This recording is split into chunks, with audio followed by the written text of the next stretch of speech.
પહેલા આપણે તાપમાન ઊંચું જવાનું નથી। 15 ફેબ્રુઆરી સુધી તાપમાન છે આપણે નીચું રહેવાનું છે। આપણે શિયાળાનો અનુભવ કરવાના છે અને 15 થી 28 ફેબ્રુઆરીનું સેશન હશે એમાં પણ સવાર સાંજની ગુલાબી ઠંડી તો ચોક્કસથી જોવા મળશે।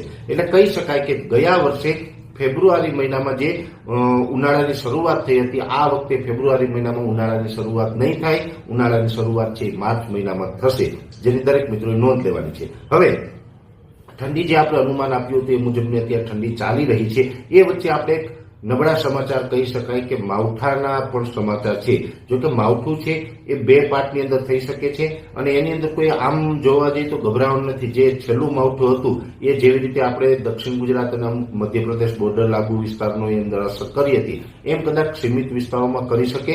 પણ બે માવઠાની વાત કરવા જઈએ તો પહેલું માવઠું છે ડિસેમ્બરની અંદર જે અત્યારે આપણે શક્યતા દેખાઈ રહી છે તેમાં ઓછી શક્યતાઓ છે। કેમ કે અત્યારે જે પ્રમાણે જોવા જઈએ તો દક્ષિણ ભારતની અંદર ઈશાનનું ચોમાસું ચાલુ છે અને દક્ષિણ ભારતની અંદર ખૂબ માત્રામાં વરસાદો પડી રહ્યા છે। તમે ન્યૂઝ સમાચારોના માધ્યમથી એ જાણતા હશે કે અત્યારે તમિલનાડુ હોય, પોંડિચેરી હોય, કેરળ હોય, કર્ણાટકા છે એ વિસ્તારોની અંદર ખૂબ માત્રામાં વરસાદો પડી રહ્યા છે અને એ સિસ્ટમો ઘણી વખત ઉત્તર પશ્ચિમ તરફ ગતિ કરે તો ગુજરાતને પણ અસર કરતા રહેતું હોય છે। એવી જ રીતે જોવા જઈએ તો જાન્યુઆરી મહિનામાં પણ એક માવઠાની શક્યતાઓ છે। જો કે જાન્યુઆરી મહિનામાં ક્યારે માવઠું થશે અને ક્યારે આપણે અસર કરતા હશે એની તો ચોક્કસથી આગળ ઉપર માહિતી આપશું। પણ ડિસેમ્બરની વાત કરવા જઈએ તો ડિસેમ્બરમાં પણ અમને લાગી રહ્યું છે કે કદાચ અમુક વિસ્તારને માવઠું અસર કરી શકે।